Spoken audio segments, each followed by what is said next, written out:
inicio, ¿verdad? Sí, licenciado, adelante, por favor. Siga con la ponencia. Bien, continuando con este segundo tema que vendría a ser, ¿no? El soporte nutricional enteral, ¿ya? En personas con obesidad.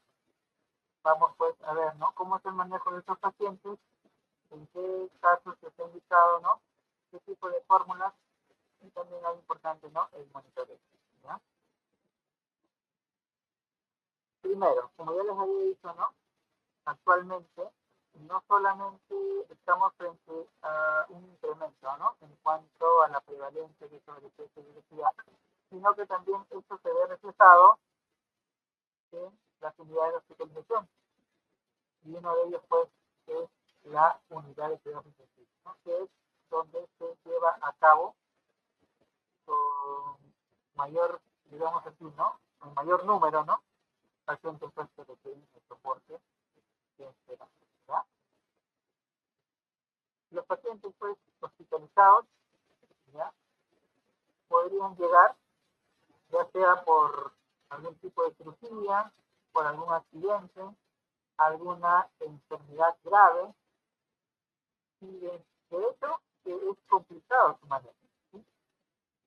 Pero, ¿qué sucede en un paciente con obesidad? Lamentablemente,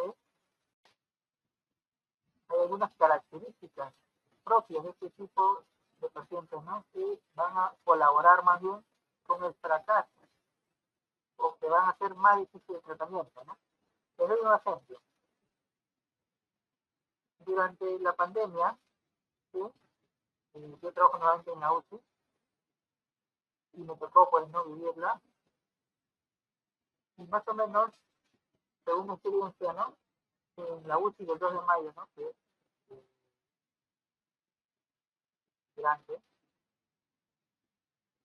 de los 50 pacientes que teníamos hospitalizados con COVID, el 80%, ¿no? Presentaba sobrepeso y obesidad, ¿no? ¿Y qué sucede en la enfermedad? Hay un estrés para el paciente, ¿no? Y este estrés se genera resistencia a la insulina y se genera mayor elevación de su glucosa, ¿ya?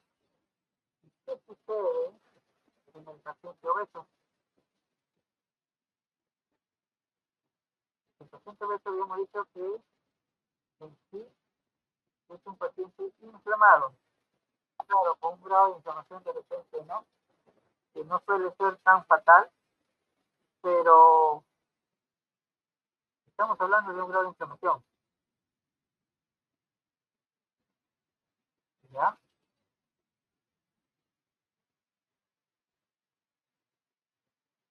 Entonces, en el COVID, ¿qué sucede? Este virus que ocasionaba una inflamación, ¿no? Severa. Y eso, junto a la inflamación que te generaba, ¿no? El estar con obesidad, más la inflamación que te generaba si el paciente era diabético, lamentablemente se encaminaba, ¿no? En lo que lo sabemos, ¿no? Muerte de paciente. ¿Y quiénes son los que fallecieron? Porque al menos, ¿no? En la unidad se miraba, pues, diariamente, ¿no? 5 o 10 fallecidos, ¿no? Y coincidían que estos pacientes eran obesos, tenían diabetes, enfermedades cardiovasculares. Entonces, estamos teniendo, ¿no? Un incremento, ¿no? De pacientes hospitalizados con el diagnóstico de obesidad, ¿no? Y esa característica de estos pacientes, ¿no? Hacen más difícil aún el manejo, ¿no? Por lo tanto, hay que también tener los conocimientos, ¿no? Para saber de qué manera poder revertir, ¿no? Y salir airosos, pues, ¿no? Frente a esta patología. Y un dato importante, la prevalencia y también, ¿no? El número de ingresos a la unidad de cuidados intensivos, ¿no? Ha ido en aumento, ¿sí? Miren ustedes, ¿no? Desde el año 2000, cómo ha aumentado, ¿no? Y cuánto también se proyecta, para la asistencia, ¿eh? Así como vamos, ¿sí? Que cada día vemos en aumento, ¿ya? Y hay una proyección para lo que sea en el 2030, ¿ya? Y lamentablemente esta patología, ¿sí? Se asocia a que este paciente que ingresa, pues, ¿no? Delicado, ¿no? Como por ejemplo la UCI, va a estar mucho más tiempo, no solamente hospitalizado, ¿no? Sino también sometido a un ventilador mecánico, ¿ya? ¿Por qué? Porque lo que yo necesito para que mi paciente, ¿no? Pueda respirar independientemente, necesito masa muscular y no necesito tejido graso. Si un paciente obeso, en la mayoría de los casos, no digo que en todos, ¿no? Lo que vas a encontrar, ¿no? En exceso de peso es justamente ese tejido graso, ¿ya? De igual manera, es un paciente que va a tener mayor probabilidad de adquirir infecciones. Y muchas veces el paciente, ¿no? Va al hospital por algún problema y termina complicándose o hasta falleciendo porque adquirió alguna infección, ¿no? Ya que estos pacientes suelen tener defensas bajas y suelen encontrarse con microorganismos, pues, ¿no? Que son resistentes, ¿sí? Microorganismos que con la terapia estándar, ¿no? Probablemente no consiga, ¿no? Eliminar, ¿sí? De igual manera, una mala cicatrización, ¿sí? ¿Y por qué? Habíamos dicho de que el paciente obeso, de alguna manera, presenta, ¿no?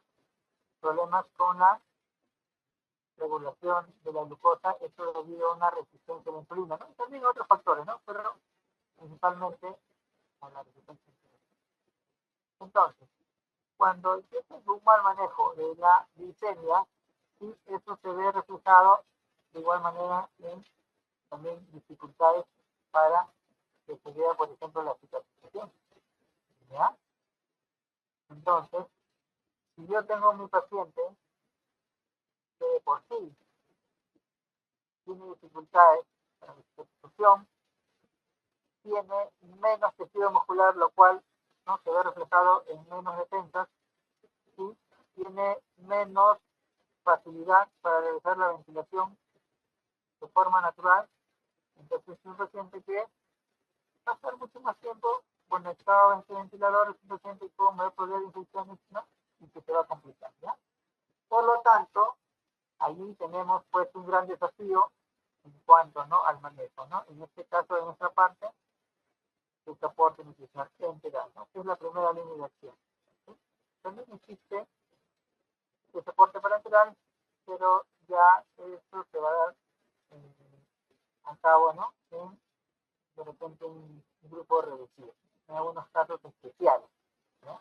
Pero la primera línea de soporte es el integral, ¿no? ¿Y cuál debería ser el impacto en este tipo de pacientes? ¿Ya? Primero, debemos prevenir la pérdida de masa muscular. O sea, esa menor cantidad o esa poca cantidad de masa muscular que tenga mi paciente, tengo que cuidarlo como oro, porque es aquel que va a permitir que mi paciente pueda salir adelante, ¿no? Pero de igual manera también no me puedo emocionar si de repente, ¿no? Al querer alimentarlo voy a provocar, ¿no? Un exceso o una sobrealimentación, que eso también podría ser perjudicial, ¿ya? Entonces tengo que tener mucho cuidado en cuanto, ¿no? Al requerimiento y a lo que vaya a aportar, ¿ya? Un adecuado soporte nutricional va a contribuir a optimizar la función inmunológica. Para ello también es importante, ¿no? Saber qué nutrientes, ¿no? Son necesarios y que no solamente pues mi nutrición integral busque aportar la cantidad de calorías, de proteína, ¿no? Sino también aportarle para una buena inmunidad, ¿no? Lo que de repente puede ser conocen como inmunonutrición, ¿ya? O inmunonutrientes, ¿sí? Creo que son conceptos mucho más modernos, ¿no? de un nutricionista a que simplemente busque pues subir las calorías que se sino que también debemos buscar que esos nutrientes funcionen o hagan la vez de medicamentos. ¿No? Para ello, necesito tener el tejido adecuado que pueda recepcionarlo y que pueda hacer que trabaje. ¿No? Estamos hablando de la o el tejido muscular. ¿No? Entonces, un buen soporte nutricional va a verse reflejado en una menor tasa de infección, un menor tiempo, ¿no?, de que ese paciente salga del ventilador mecánico, ¿sí?, un menor tiempo de hospitalización en la unidad de cuidados intensivos, ¿no?, o en la unidad que se encuentre, ¿no? Y al final todo eso pues trae, además pues, ¿no?, de cumplir el objetivo principal que es salvar la vida, mejorar la calidad de vida, también hablamos de costos para el hospital, ¿no? Si ustedes sacaran la cuenta, ¿no? Basta que un paciente esté un día más, nada, ¿no? Un día más hospitalizado, por ejemplo, en la UCI, ¿sí?, sacando la cuenta de solamente un paciente, que se quede un día más, ¿ya? Pero en el hospital nosotros tenemos un paciente, ¿no? Pero tenemos varios. Y tenemos varios hospitales en Lima y tenemos varios hospitales en Perú. Entonces, si sacan la cuenta, ¿ya? Hablamos que de repente mensualmente, ¿no?, el Estado se ahorraría millones, ¿sí?, solo con optimizar, ¿ya?, o lograr que este paciente, ¿no?, se quede un día menos. Y ni qué hablar pues de algunos pacientes que están hospitalizados semanas, meses, años, ¿ya? Yo he visto en la UCI pacientes que, ¿no?, han llegado a estar varios años y actualmente tenemos uno que está antes de la pandemia. Miren, antes de la pandemia estamos hablando de que este paciente ya está más de 6 años, ¿no? Y en la UCI, como ustedes saben, pues, el costo no, no es ahora. Y la nutrición integral les había dicho, ¿no?, que es la primera línea de visión, porque yo tengo que pensar que mi paciente, ¿no?, no está cubriendo sus requerimientos, ¿no?, de la vía natural, que no hubiera, ¿no?, yo puedo ayudar, ¿no?, de estos suplementos, ¿sí? Y lo primero que tengo que pensar es que estos suplementos sean administrados a través del sistema digestivo, ¿no?, o sistema integral, ¿ya? Pero si el soporte para integrar habrá situaciones, ¿no?, de repente un grupo reducido, ¿no?, de pacientes que podrían necesitarlo, ¿no?, pero mi primera línea, mi primera acción va a ser la nutrición integral. No hay un trabajo que diga, ¿no?, el soporte parenteral en pacientes obesos, ¿sí?, da mejores resultados en cuanto a morbimortalidad, a mejorar la salud. No, no es así. Ahora, de igual manera, ¿no?, estos pacientes se ven beneficiados, ¿sí?, como el resto de pacientes, ¿no? ¿Y cuáles son? Inicio precoz, ¿no?, inicio temprano. En este tiempo, ¿no?, ya no vale que un paciente pueda estar días en NPO, ¿ya? Porque se ha visto de que eso podría, pues, perjudicar, ¿ya?, mucho a nuestros pacientes. Entonces, pero repito, basta que sean, ¿no?, en NPO y ya no van a tener la misma calidad ni funcionalidad, ¿ya? Y por ahí, si esto se prolonga, ¿ya?, si hablamos más días en el NPO, hablamos de la transplantación bacteriana. Contrario, comienzan a invadir células bacterias, ¿no?, que podrían ser los causantes, ¿no?, ya de infecciones graves que podrían complicar más en el proceso. Entonces, debemos, ¿no?, tener claro en estos pacientes el inicio debe ser precoz y se debe buscar optimizar, ¿ya?, el aporte tanto de macro como micro, de proteínas, de energía, pero también darle micronutrientes, ¿no?, que según pues, el tipo de paciente, ¿no?, van a ser importantes. Si hablamos de un paciente que está en la cirugía, ¿no? Los pacientes, este tipo de pacientes va a haber beneficiados, ¿no?, con un buen aporte de vitamina C, de zinc, de omega, de proteínas, de arginina, de glutamina, ¿ya?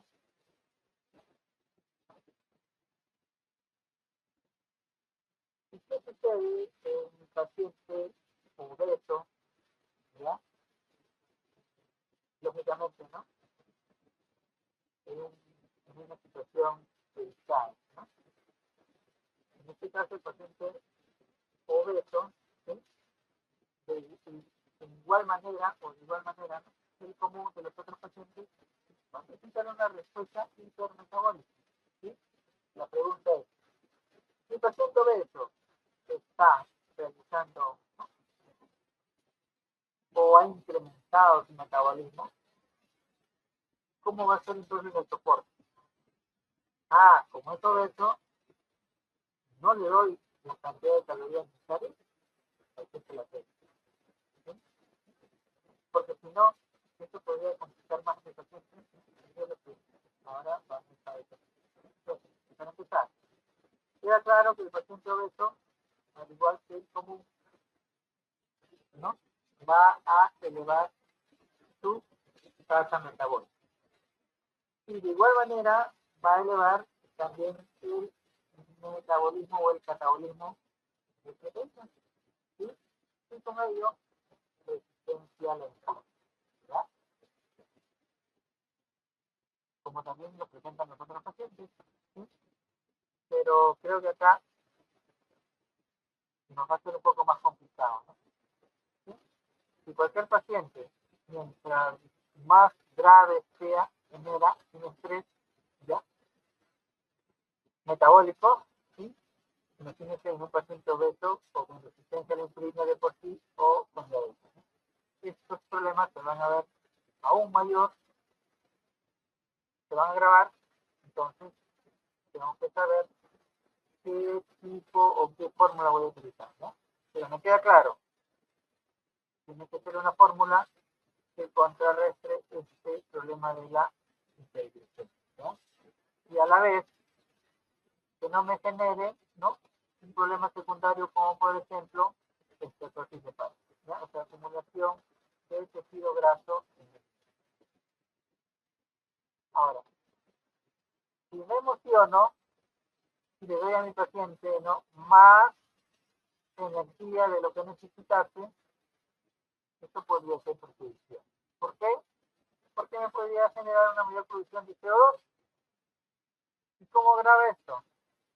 Mi paciente grave está batallando porque su pulmón no está funcionando adecuadamente y es más, ¿no?, está funcionando con un pulmón artificial. ¿Qué pasa si yo le genero más trabajo, ¿no?, o sea, más CO2? El paciente va a tardar más en poder liberarse, ¿no?, de ese ventilador mecánico. ¿Ya? Entonces tenemos que tener mucho cuidado en no dar demasiadas calorías. Entonces, ¿no?, por ahí la experiencia nos dice, ¿no?, que hay que dar un soporte energético hipocalórico, ¿no?, con más o menos unas metas que vayan desde 11 a 14 kilocalorías por kilogramo de peso actual, ¿no?, o 20, 22 a 25, pero por el peso ideal, ¿ya? Siempre y cuando mi paciente tenga algún grado de diabetes. Ahora, la respuesta hipermetabólica, ¿no?, que pueda generar el estrés, ya sea quirúrgico o una sepsis, ¿no?, en un paciente obeso, no es que difiera del resto de pacientes, ¿ya? De igual manera, vamos a encontrar, ¿no?, niveles altos de catecolaminas, niveles altos de cortisol, citocinas, ¿no?, que se producen en el tejido adiposo, ¿no? Igual, proteínas de fase aguda, ¿no? Es común que en un paciente, por, por más que sea un paciente que previamente no haya tenido una buena nutrición, un buen estado nutricional, ¿no?, es común que en la UCI o en los pacientes graves, ¿no? Haya digamos, un recambio, ¿no?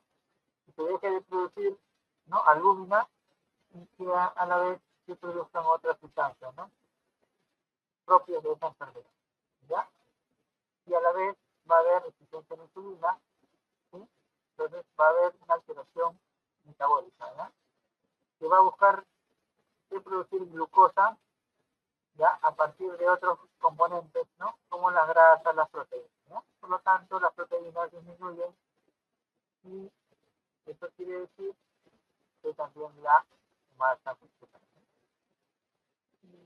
De acuerdo pues a la gravedad, vamos a encontrar, ¿no? Pacientes que pueden perder peso, ¿no? En una semana, y digamos, de una manera, ¿no? Incrementada, ¿no? A comparación con una persona que simplemente está haciendo ayuno, ¿no? El día de mañana, ¿no? Cualquiera de nosotros dejamos de consumir alimentos como lo hemos estado haciendo, ¿no? Ya sea de repente por horarios, ¿ya? Por falta de tiempo, ¿no? No vamos a perder el mismo peso que un paciente hospitalizado, ¿no? Que presenta, pues, ¿no? Un grado de estrés elevado, ¿no? Siempre en ellos, pues, ¿no? Hay un mayor desgaste. Por más que el paciente pueda estar postrado en la cama, ¿no? Como por ejemplo en el síndrome de Guillain-Barré, ¿ya? El paciente se ha perdido la fuerza, ¿no? Es un paciente que está postrado en cama, sin embargo, ¿no? Por dentro, estamos hablando de un paciente que está incrementando, ¿no? En cuanto a su desgaste, ¿no? Por el paciente durante más, ¿sí? Donde se ha podido medir en estos pacientes con calorimetría directa, se ha determinado que son pacientes, ¿no? A la semana que presentan el problema y tienen un requerimiento incrementado hasta el 180%. Que a los 3 meses aún presentan un incremento del metabolismo, ¿no? Inclusive, ¿no? Otros pacientes que al año, ¿sí? Estamos hablando de pacientes que han tomado al año, pueden todavía estar incrementados en 120%, o sea, 20% más, ¿no? Su requerimiento también. Entonces, hay por ahí una recomendación, ¿no? Que si uno es cierto, estos pacientes presentan la insulina, presentan hiperglicemia, ¿no? No por ello voy a quitar los carbohidratos y voy a dar solo líquidos, ¿ya?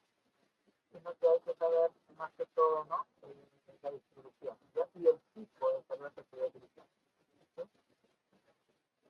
Y de todas maneras no voy a quitar totalmente el líquido, ¿no? Sino que de igual manera tengo que darle, pero voy a trabajar con líquidos de buena calidad, o sea, ácidos grasos, ¿no? Esenciales, retoneros, ¿no?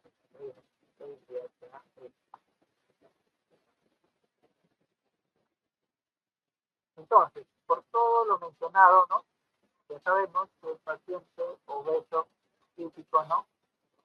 Va a presentar dificultades tanto por la enfermedad como por su estado propio, ¿no? O sea, ¿no? Una respuesta hipermetabólica, ¿no? Frente al estrés, ya sea estrés físico, de repente por algún accidente, ¿no? ¿Sí? Va a haber incremento, ¿no? Del gasto de proteínas, ¿sí? O sea, las proteínas van a ser utilizadas, ¿sí? Y esto va a generar pérdida, ¿no? Va a haber hiperglicemia, va a haber resistencia a la insulina, ¿sí? Debido al estrés que genera la enfermedad, ¿sí? Lo cual, pues, ¿no? De repente se agrava, ¿no? Mientras más grave sea la enfermedad, o sea, más estrés se genere, ¿no? De igual manera, ¿no? Habrá mayor resistencia a la insulina, ¿no? Hay bloqueo de la lipólisis, ¿no? Y la oxidación de lípidos, ¿no? Lo que induce a un uso preferencial de carbohidratos, ¿sí? Como fuente de energía. Pero, tenemos que tener mucho cuidado en el tipo de carbohidratos que voy a utilizar. No puedo utilizar, por ejemplo, carbohidratos sin este tipo de cosas. Entonces, ¿qué sucede si yo doy un aporte insuficiente, ¿no? De nutrientes en general, nutrientes y calorías, ¿no? va a haber aún más un incremento de pérdida proteína, ¿no? Porque cuando nosotros damos el soporte, ¿no? No quiere decir que vamos a evitar que el paciente pierda un gramo de peso, ¿no?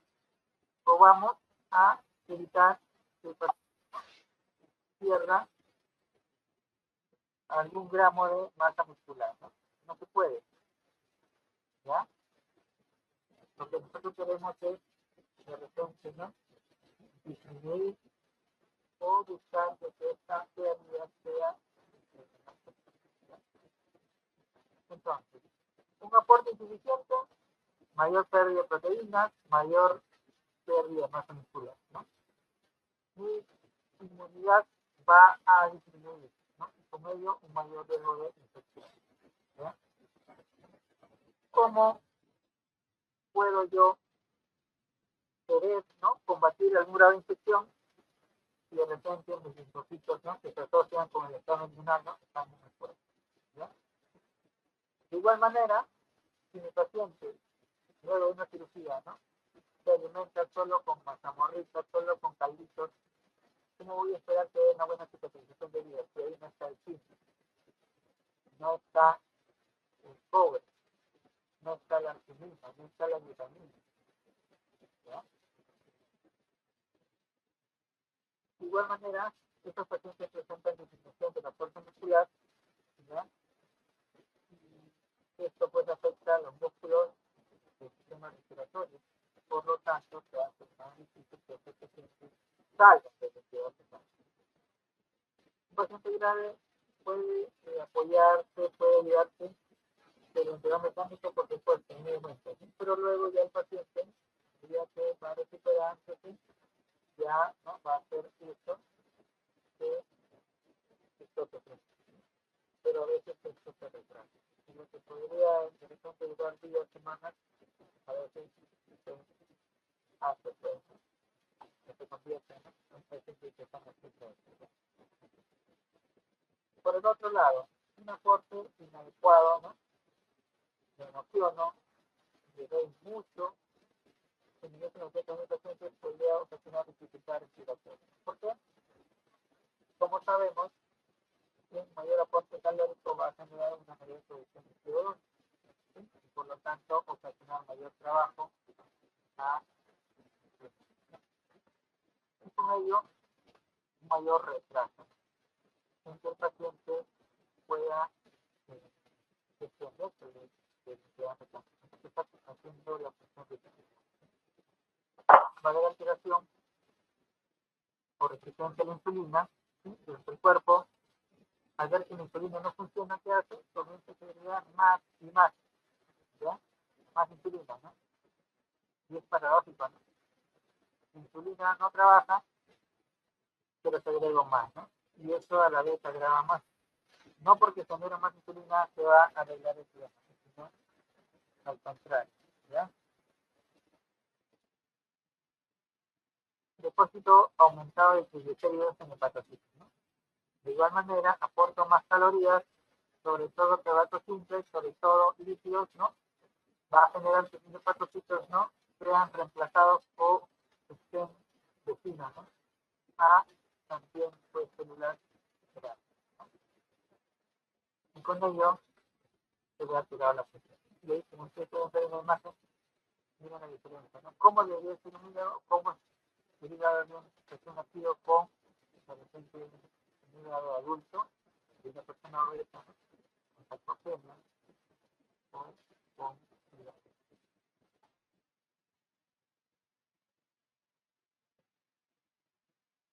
Entonces, yo no puedo utilizar o no puedo cubrir mis requerimientos por la vía oral, ¿no? Hago uso de la vía entera, ¿ya?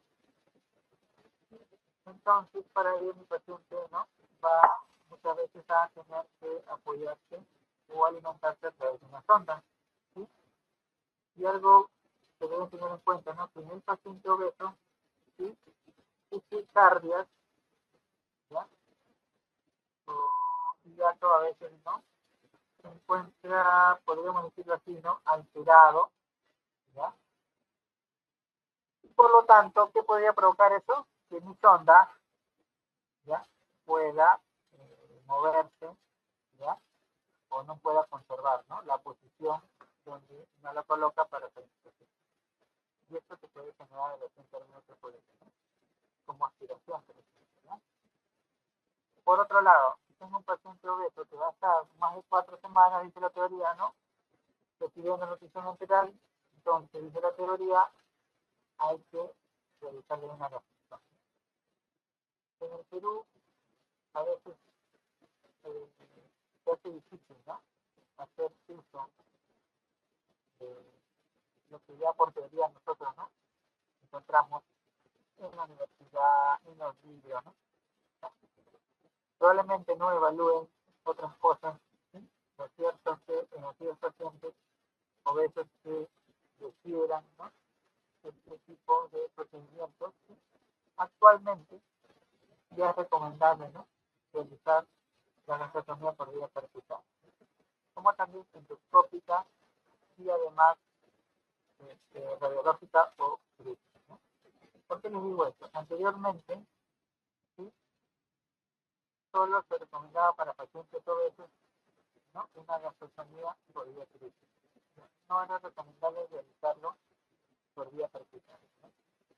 Pero actualmente, teniendo los cuidados adecuados, ¿no?, sí se podría realizar. Hay un riesgo de todas maneras en un paciente obeso, sí, ¿no?, pero diferencia, ¿no?, de los años atrás cuando estaba prohibido, actualmente, teniendo el cuidado y conocimiento, las técnicas adecuadas, ¿no?, podría realizar.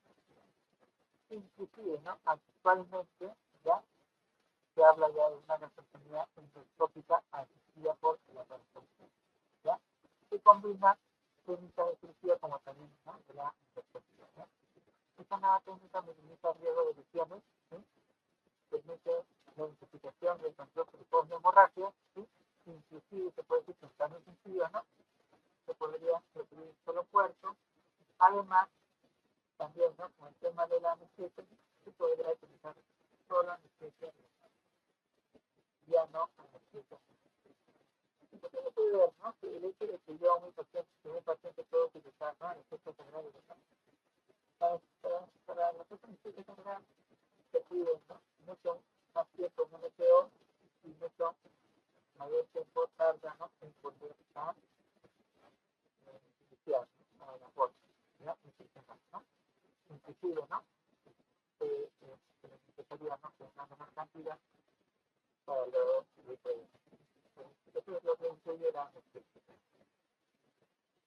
En cuanto a qué tipo de fórmulas le voy a dar, y más o menos, ¿no?, nos han enseñado que el sistema nutricional en un paciente, ¿no?, el estado tiene que ser con nutrición hipocalórica e hiperproteica, ¿ya? ¿Sí? Esa es la pregunta que tenemos, ¿no? En un paciente obeso, entonces, voy a utilizar nutrición hipocalórica e hiperproteica, ¿no? Sin embargo, debemos saber que también es importante el tipo de líquido, ¿ya?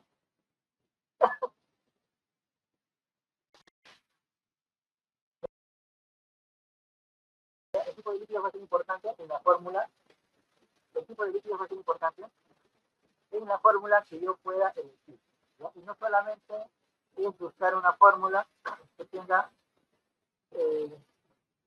un aporte normal de calorías o un poquito menos, sino que tengo que ver, ¿no?, la calidad, ¿ya? Es decir, su contenido de líquidos saludables. Y esa fórmula tiene, ¿no?, por ejemplo, fibra de qué cantidad, ¿no? Porque normalmente una fórmula, ¿no?, puede que no lo contenga, ¿no? Entonces, las recomendaciones dicen, ¿no?, que en estos pacientes sí podría utilizar una fórmula estándar, ¿sí? Estamos hablando del paciente de eso, ¿no? Pero debo tener en cuenta que este paciente no presenta alteraciones metabólicas, ¿verdad? ¿Sí? Si el paciente obeso no presentase alteraciones metabólicas, la recomendación podría utilizar una fórmula estándar, ¿ya? Si mi paciente está en la UCI, una fórmula líquida, ¿ya?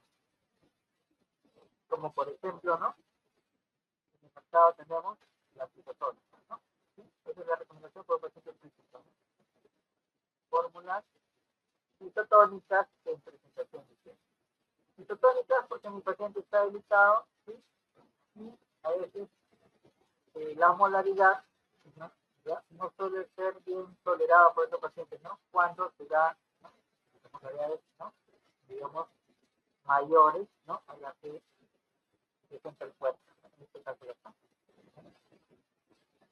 Entonces, me dicen, el paciente no presenta algún grado de alteración, sale una fórmula estándar recomendada por otro tipo de pacientes, ¿no? Como una isotónica líquida, ¿sí?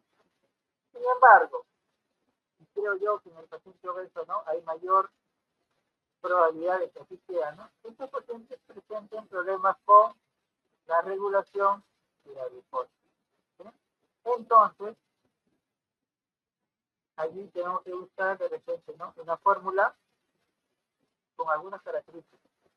Uno, el tipo de carbohidratos tiene que ser a base de carbohidratos completos. Y ya no incluir carbohidratos simples, ¿no? La grasa que pueda llevar tiene que ser de muy buena calidad. De igual manera, el aporte de proteínas, ¿sí? Tiene que ser un poco mayor, ¿no? De lo que normalmente te aporta un aporte. ¿Por qué? Porque la proteína es un nutriente importantísimo, ¿no? Tampoco voy a dar en exceso, simplemente que a veces, ¿no? Nos quedamos cortos. O sea, no puedo dar eh, mucho menos de lo que requiere, pero tampoco me voy a sobrepasar, ¿no? Entonces, por ahí, ¿no? Dice unas recomendaciones. ¿Qué fórmula reúne estas características? ¿Sí? Hablamos entonces de las fórmulas que se suele dar a los pacientes con problemas, ¿no? O en otros términos prácticos, fórmulas para pacientes diabéticos. ¿Será cierto? Por supuesto. Estas fórmulas tienen ligeramente un poquito menos de calorías en el estándar, sí. Normalmente la fórmula sencilla 1, ¿no? ¿Qué quiere decir? Consumo 100 mililitros sin calorías. El que es una fórmula prediabético, consumo 100 mililitros y no le aportan 100 calorías. En cuanto al aporte de proteína, no son elevados, pero tienen un poquito más que el estándar. Contienen ácidos grasos de buena calidad, por supuesto, porque un diabético hay que cuidarle, pero son bastantes. ¿Cómo es los carbohidratos? No tienen que ver con los pacientes delicados, ¿ya? Necesitan mantener problemas con la regulación del nivel de glucosa. Entonces, si bien es cierto, no vas a encontrar una fórmula que diga, ¿no? Así como encuentras fórmulas para pacientes renal que se realizan, fórmulas para pacientes con insuficiencia respiratoria crónica, o fórmulas para pacientes con problema respiratorio agudo, o fórmulas para pacientes con problemas hepáticos, ¿no? ¿No? Encontré una fórmula para pacientes obesos, ¿sí? Pero la que te podría lanzar, ¿no? Esta aquí ya se utiliza para pacientes con problemas de la glucosa o formas para los diabetes, ¿no? Si se usan las unidades científicas, por ejemplo, Access, ¿no? Recomienda, ¿no? Que estas fórmulas tienen que contener un nivel adecuado de omega y sobre todo de antioxidantes, ¿no? De igual manera, la glutamina, ¿sí? Que normalmente se podría dar de 0.3 a 0.6, ¿no? Este rango va a ser tipo de paciente que tenga. Se basa sobre todo en su efecto favorable para el sistema intestinal, ¿no? O sea, mire, la glutamina es conocido que tiene, ¿no? Un beneficio, ¿ya? Para un paciente hospitalizado. Sin embargo, hay que saber también que la glutamina por vía oral tiene una absorción muy baja, ¿no? Hablamos de 5%, ¿sí? Entonces, si yo doy glutamina para un paciente con cirugía por vía oral, probablemente no le ayude, porque solamente se va a absorber el 5%. ¿Ya? ¿Dónde se absorbe más? Por vía parenteral. Entonces, si tengo un paciente en cirugía, ¿no? Con crisis, ¿ya? Se debe cerrar medida, ¿no? Un corte que será. Si sé que la glutamina es un nutriente importante, ¿no? Entonces, ¿de qué forma le voy a administrar la vitamina? Ya sabemos que podría esperar, ¿sí? No va a ser ministro de ¿sí?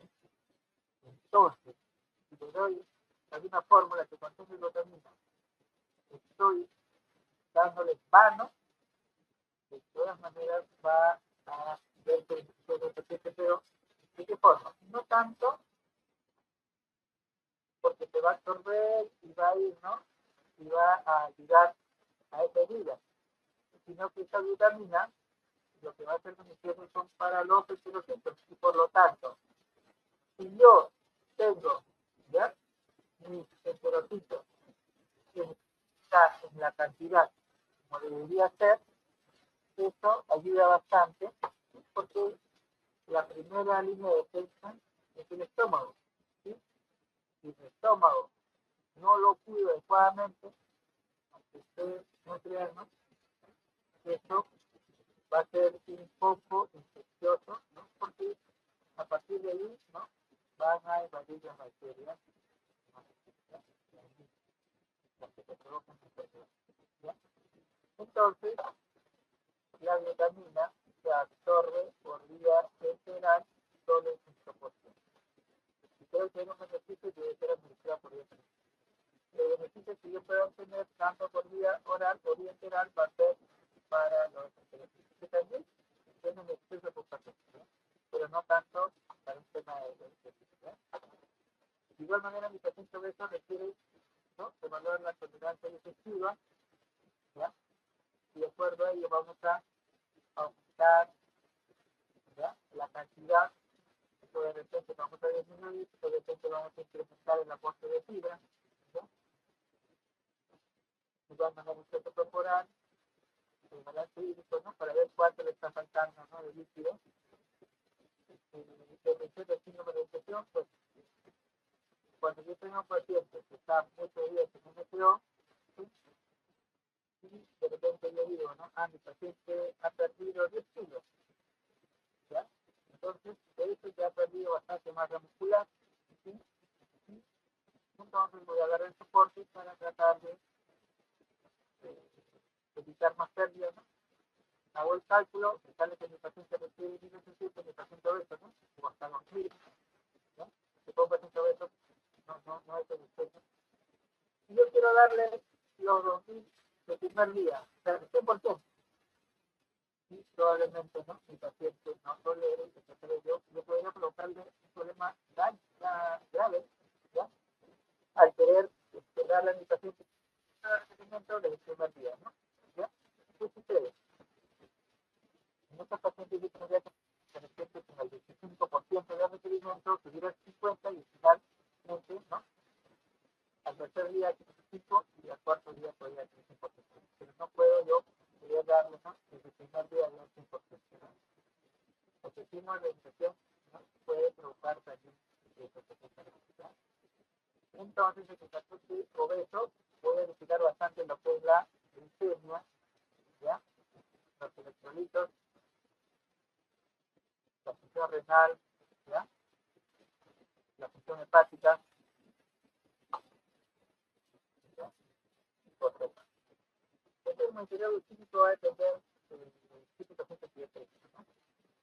Pero como estamos hablando de un paciente obeso, ¿sí?, aquí siempre detallar, ¿no?, el perfil químico, el perfil hepático, ¿sí?, los electrolitos, ¿ya?, la función renal, la glucosa, ¿no?, incluido insulina, incluido hemoglobina glicosilada.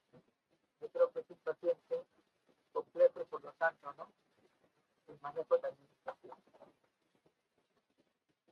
En cuanto a la prevención de complicaciones, bueno, esto no vista del resto de pacientes, ¿ya?, podría haber también respiración, podrían desarrollar pacientes de diarrea, ¿no? O constipación, ¿no? Estreñimiento, ¿no? También problemas de desarrollo. Para ello, ¿no? Hay que guardar los cuidados, ¿no? Como resto de pacientes, por ejemplo, al administrar dieta, necesariamente tiene que ser, ¿no? El paciente tiene que estar en una posición, ¿no? En un ángulo de mínimo 30 o de 45, ¿ya? Y esto es importante porque muchas veces, ¿ya? El personal de enfermería o la enfermera suele, que es la que administra a este paciente, ¿no? Suele darle posición, ¿no? Está, o a veces lo que le levanta es mínimo le pone una almohada. Entonces estamos hablando de el paciente pues, no cumple, ¿no? Con estas recomendaciones, ¿no? Que por lo menos debería ser un grado de beneficio, ¿verdad? ¿Qué me podría generar eso? En adelante, así, así. Y sucede que muchos pacientes, cuando ya se ha querido, ¿no? Probar la vía oral, ya está mejoría, ¿no? Aquí no la nuestro proceso porque se causó al paciente más bien, ¿no? Que se aspire, y eso le provoca neumonía y el paciente al empezar recuperando nuevamente, ¿no? Retrocede totalmente. Bueno, entonces, en el soporte nutricional general, igual, ¿no? Hay que evaluar según, ¿no? ¿Qué más puede afectar el paciente obeso? Si ese paciente, ¿no? Que de repente está regulando bien la glucosa o está haciendo problemas de triglicéridos, ¿no?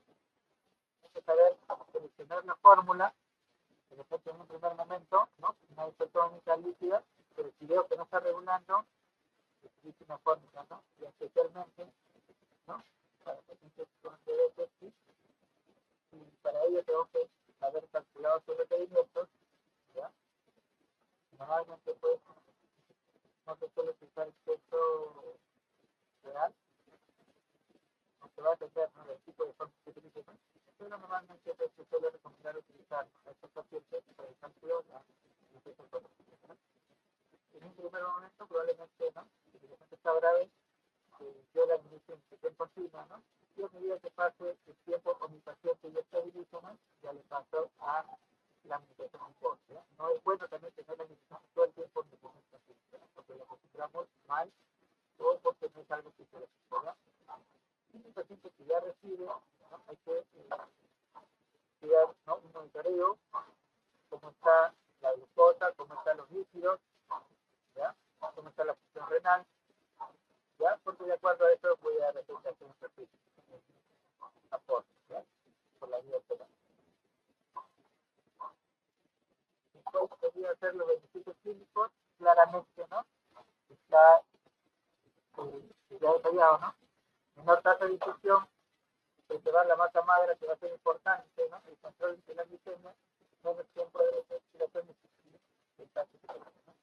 Y entonces concluimos en que este tipo de pacientes está en incremento, ¿sí? Y por lo tanto, ese incremento ha llevado a que tengamos más pacientes hospitalizados, por lo tanto, el médico ahora tiene que enfrentarse no solamente al problema por el que llegó, ¿no?